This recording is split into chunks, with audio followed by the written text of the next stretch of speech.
धोखा नहीं दिया। अभी हमने आपको एक तो क्वेश्चन लगा के भी लगाइएगा। ये पार्ट 7 का क्वेश्चन है कि यदि ए के मान, बी के मान, सी के मान, डी के मान हो, समांतर चतुर्भुज के इसी क्रम में लिए जाए तो पी का मान क्या हो जाएगा। तो इसके विकर्ण क्या होते हैं, समद्विभाजक होते हैं। तो एक्स एक्स के मान बराबर वाई वाई बी के मान कर दीजिएगा। एक्स अक्ष पर स्थित उस बिंदु के निर्देशांक ज्ञात करो जो बिंदु 2 -5 और -2 से समदूरस्थ। तो पार्ट 7 का क्वेश्चन है, ये बन जाएगा आपसे। ना बनेगा तो ये ऐसा ना कहिएगा कि सर जी तो बिल्कुल लगे हैं बन जाएगा। अब आपसे बन जाएगा, आपकी किताब को हो चुकी होगी लगभग। ना बने तो हमें कमेंट में बताइएगा, हम आपको विधिवत बता देंगे, कैसे सॉल्यूशन डाल देंगे। साइन ए बराबर 3/4, तो tan ए का मान परिकलित करिए, ये भी आपसे बन जाएगा। समकोण आपको दिया गया है ABC में AB न्यून कोण हो, कॉस ए कॉस बी के मान बराबर हो तो कॉस सिद्ध करना है, कोण ए बराबर कोण बी। ये पार्ट है 8.1 का क्वेश्चन है, बन जाएगा। 5 सेंटीमीटर त्रिज्या है वृत्तकार बिंदु P पर स्पर्श रेखा PQ केंद्र O से जाने वाली रेखा से बिंदु Q इस प्रकार मिलती है कि OQ बराबर 12, PQ की लंबाई निकालो। पार्ट 10 का क्वेश्चन है, बेहद सरल है, बेहद मोस्ट है। वार्षिक में भी ये जितने क्वेश्चन है सभी वार्षिक की दृष्टि से मोस्ट है। एक बिंदु ए से वृत्त के केंद्र पर 5 सेंटीमीटर दूरी पर वृत्त पर स्पर्श रेखा की लंबाई 4 है, वृत्त की त्रिज्या, ये भी आपका उसी क्वेश्चन का है, पार्ट 10 का।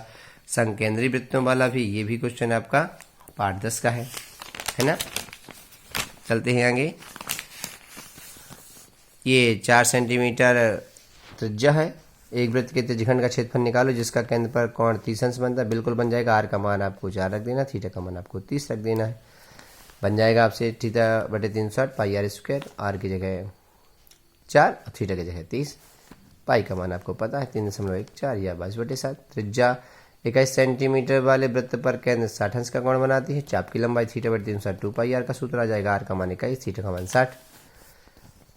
दो घनों में जिसमें प्रत्येक का आयतन 64 घन सेंटीमीटर है, संलग्न फलकों को मिलाकर ठोस बनाया गया है, घना का पृष्ठीय क्षेत्रफल। पाठ 12 का पहला क्वेश्चन है, 12.1 का बन जाएगा आप लोगों से। एक ठोस अर्धगोले पर खड़े शंकु के आकार का जिसकी त्रिज्या 1 है तथा शंकु की ऊंचाई त्रिज्या के बराबर है, ठोस का आयतन पाई के बदले में निकालो। 12.2 का पहला क्वेश्चन है, बन जाएगा। दर्शाइए 3 - √5 एक अपरिमेय संख्या, पार्ट 3 का क्वेश्चन है, सरल है, मोस्ट है, आता ही आता है वार्षिक में। संख्याएं ए और बी इस प्रकार हैं कि ए बी बराबर 120 और ए बी का HCF 2 है, तो एलसीएम का मान निकालिए। बन जाएगा आपसे कि संख्याओं का गुणनफल उनके लघुत्तम महत्तम के बराबर होता है, तो 120 गुणनफल दिया है और महत्तम 2 है, तो 120 को 2 का पक्षांतरण कर दोगे तो 120 के बटे में आ जाएगा, तो 60 आपका एलसीएम का मान आ जाएगा। हमने आंसर ही बता दिया। गुणनखंड विधि से 2x² - 7x + 6 = 0 की मूल निकालना है, पार्ट 4 का क्वेश्चन है, बन जाएगा आप लोगों से। द्विघाती समीकरण के x x - 2 + 6 = 0 में k का मान निकालिए जो जिसके दोनों मूल बराबर हो, पार्ट 4 का क्वेश्चन है, 4.3 का, ये भी बन जाएगा। ये छतरी वाला क्वेश्चन है, ये पार्ट 11 का क्वेश्चन है वृत्त वाले से। और चलते हैं इसके अंतिम क्वेश्चन की ओर। दो संपूरक कोणों में बड़े कोण का मान 18 डिग्री है, उन्हें ज्ञात करिए। तो आपको ये पार्ट 3 का क्वेश्चन है। छोटा कोण x अंश मान लेना है, बड़ा कोण y डिग्री मान लेना है। बड़ा कोण छोटे से 18 डिग्री अधिक है तो y डिग्री = x + 18। दो समीकरण बन जाएंगे, उनको आप हल कर दीजिएगा। रैखिक समीकरण x + 3y = 6, 2x - 3y = 12 को प्रतिस्थापन से हल करना, बेहद सरल, बेहद मोट। प्रतिस्थापन विलोपन तो आती ही आती हैं।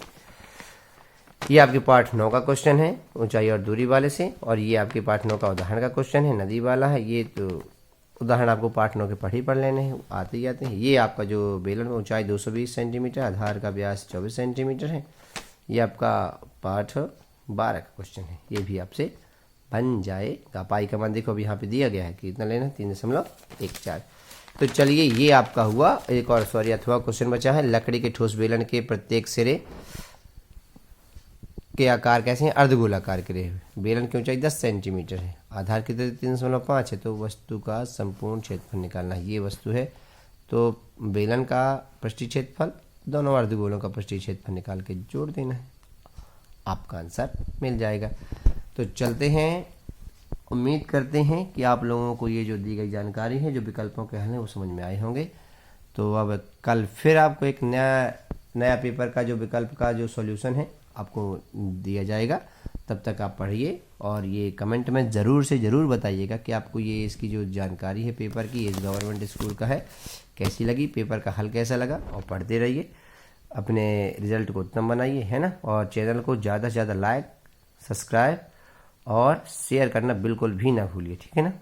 ठीक है, गुड नाइट।